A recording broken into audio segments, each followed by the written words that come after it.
Good evening. Tonight we are witnessing a seismic shift in the American landscape. It's a story that reaches from the halls of power in Washington, D.C. to the factory floors of the American heartland. Two giants of the auto industry, Toyota and Honda, have announced unprecedented plans to scale back their operations in the United States. This is not a distant headline. It is a development that will touch the lives of millions. The tremors are being felt right now, in communities that have built their identities and their futures around these iconic brands. We are talking about jobs, livelihoods, and the very fabric of our national economy. This is a moment of profound consequence for our country. The news landed like a bombshell late this afternoon. In coordinated statements, both Japanese automakers cited the new administration's sweeping tariffs as the primary driver for their decision. These are not small adjustments or temporary shutdowns. They are strategic long-term pivots away from the American market they have served for decades. For generations, the names Toyota and Honda have been synonymous with American manufacturing, employing hundreds of thousands of people directly and indirectly. Their decision sends a chilling message across the global economy. It raises urgent questions about the future of American industry, our relationships with key allies, and what this means for you, the American consumer. This evening, uncertainty hangs heavy in the air. From Georgetown, Kentucky to Marysville, Ohio, families are gathering around their dinner tables, asking what comes next. These are not just factory towns, they are American towns built on a promise of hard work and stable opportunity. That promise now feels fragile. The announcement represents the first and most significant real-world consequence of a bold new protectionist trade policy. The policies were intended to protect American jobs. But tonight many are asking if they will do the exact opposite. We are at the beginning of a story that will have far-reaching implications for us all. We will delve deeper into this story tonight. We will explore the history that led us to this moment, from the trade wars of the 1980s to the global integration that followed. We will hear from the workers whose lives have been turned upside down. We will speak with economists who can help us understand the complex web of global supply chains that are now being torn apart. And we will examine the fierce debate at the heart of this issue. Are we protecting our nation's future, or are we isolating ourselves from the world? The stakes could not be higher, and the story begins now. To understand the magnitude of today's news, you have to understand what these companies have become in America. Toyota and Honda are not foreign entities operating on the fringes of our economy. They are deeply woven into the American tapestry. It started decades ago as a response to earlier trade frictions. Instead of just shipping cars from Japan, they made a massive bet on America. They invested billions of dollars to build state-of-the-art manufacturing plants on American soil.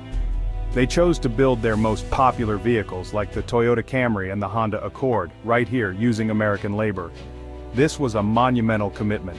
These investments transformed entire regions. In places like central Kentucky and rural Ohio, the arrival of these auto plants was an economic lifeline.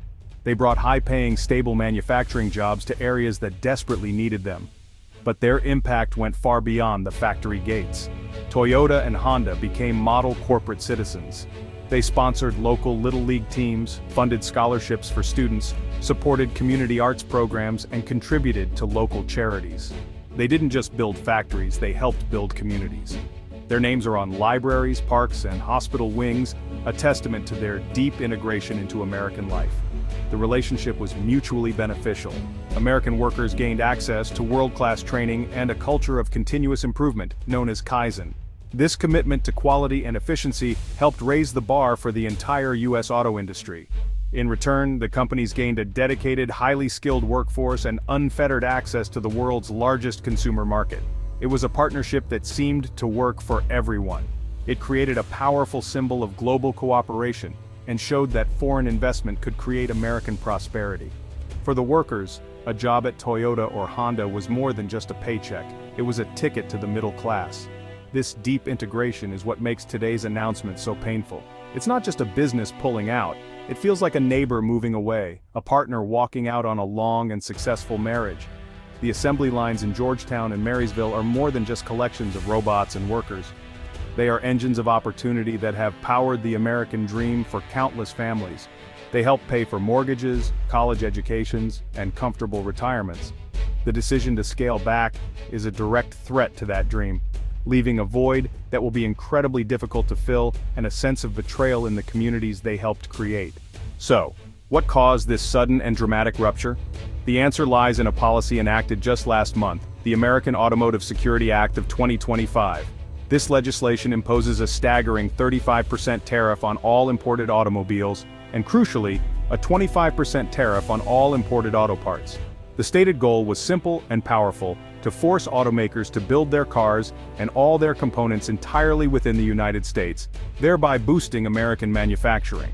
The policy was framed as a necessary measure to protect national security and bring jobs back home from overseas. It was a bold gamble, intended to rewrite the rules of global trade. The immediate effect on companies like Toyota and Honda was catastrophic. While they assemble many of their most popular cars here, the modern automobile is a global product. A single vehicle can contain thousands of parts sourced from dozens of countries. A transmission might come from Japan, an electronics module from Mexico, and specialized steel from Germany. The new tariffs instantly made these essential components 25% more expensive overnight. This completely shattered the economic model these companies had built over decades. It became financially unsustainable to continue building cars in America under such a heavy cost burden.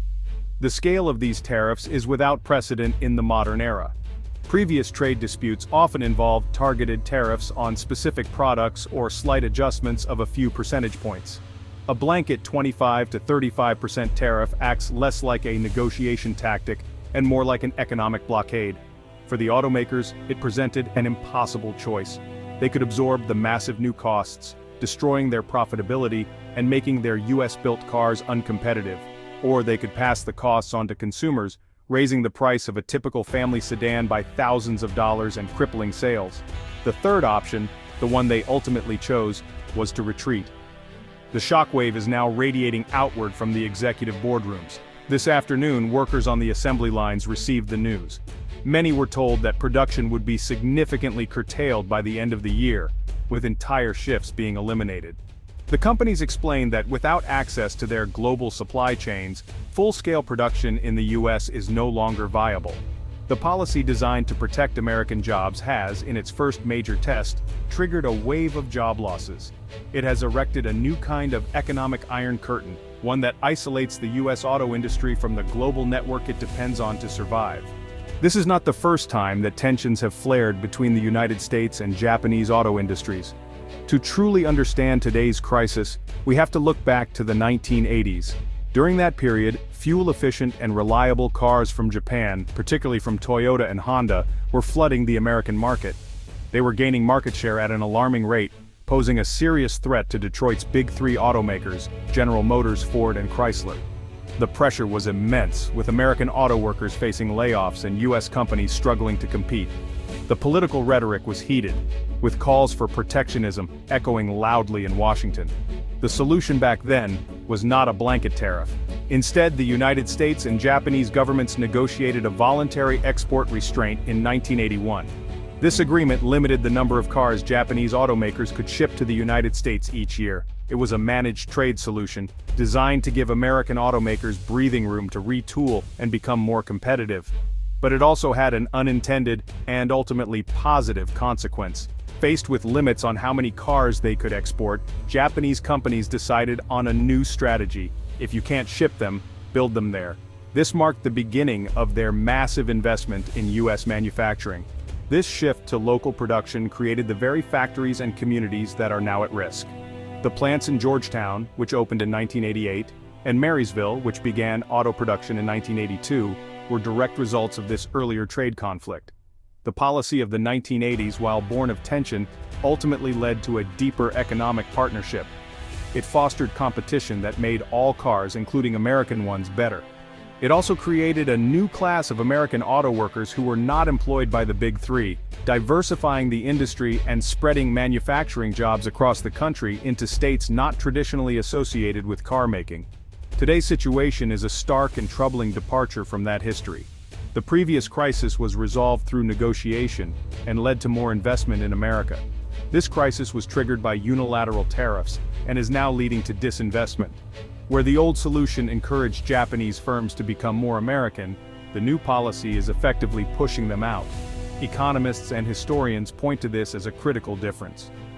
The lesson from the 1980s was that challenges in trade could be managed to produce positive outcomes. The fear now is that the current approach is a blunt instrument, causing irreparable damage to a decades-long partnership that has, for the most part, served America well.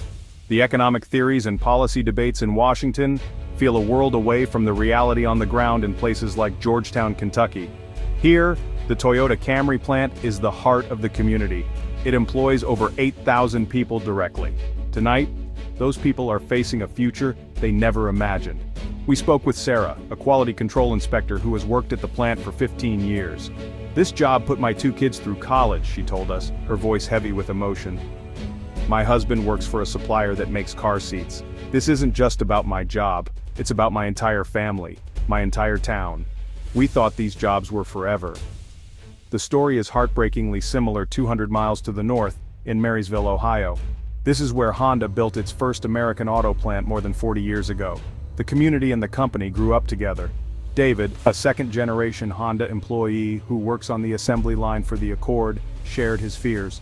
"My father helped build this plant. He retired with a pension and a sense of pride. I followed in his footsteps because this was the best job you could get. Now they're talking about cutting our shift. What am I supposed to do? The politicians who did this, I don't think they have any idea what they've done to us." These are not just anecdotes, they are the human cost of a trade policy. The impact extends beyond the factory walls into the very soul of these towns. Local diners that serve breakfast to first-shift workers are now quiet. Small businesses that supply the plants with everything from cleaning services to machine parts are facing a sudden drop in orders. Home values are now uncertain, as families contemplate having to move to find new work. The local tax base, which funds schools, police, and fire departments, is now under threat. The stability that these communities have enjoyed for decades has been shattered in a single afternoon. The sense of betrayal is palpable. These workers see themselves as a vital part of the American auto industry. They take pride in the quality of the cars they build. They are Americans, building products in America for Americans. They feel they have been caught in the crossfire of a political battle they did not choose. The tariffs were sold as a way to help the American worker, but for Sarah in Georgetown and David in Marysville, and for thousands like them, it feels like a devastating blow from their own government, undermining the very jobs it claimed to be protecting. The economic fallout from this decision will not be contained within the factory towns. It is a stone tossed into a pond, and the ripples will spread across the entire nation, eventually reaching you. The first and most obvious impact will be on car prices. With fewer US-built Toyotas and Hondas available, and with heavy tariffs on any imported models, the supply of new cars will shrink dramatically. Basic economics tells us what happens next. Prices will go up. Not just for Toyotas and Hondas, but for all cars, as competing brands face less pressure to keep their own prices down. The dream of owning a new, affordable family car will become more difficult for millions.